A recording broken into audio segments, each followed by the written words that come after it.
terkait mengenai uang honor piket petugas damkar selama 6 bulan yang tak kunjung dibayar, yang menyebabkan adanya dugaan penggelapan dana oleh mantan bendahara Satuan Polisi Pamong Praja Satpol PP Kabupaten Lebong.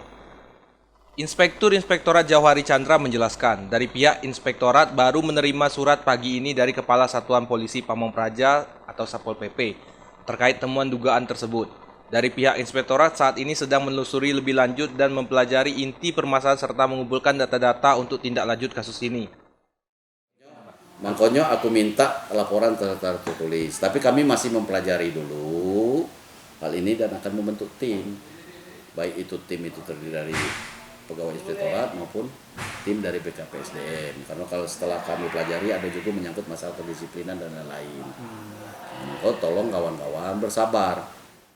Di sini ini nanti kalau kami belum jelas siapapun yang terkait di dalam itu akan dipanggil. Selagi informasi itu ada.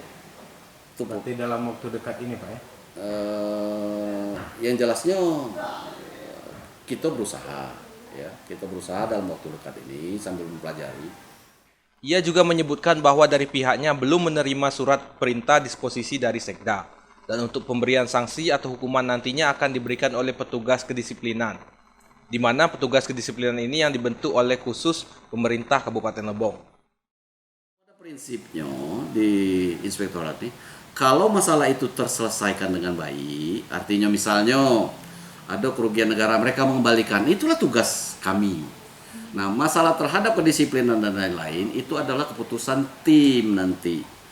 Yang leading sektornya ada di BKPSDM, tapi itu merupakan tim yang terdiri dari inspektorat, BKPSDM sendiri, Pol PP, Kabak Hukum, para asisten, dan diketuai oleh Pak Sekda.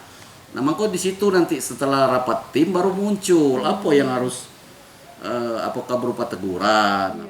Mita Kintan, Lebong TV melaporkan.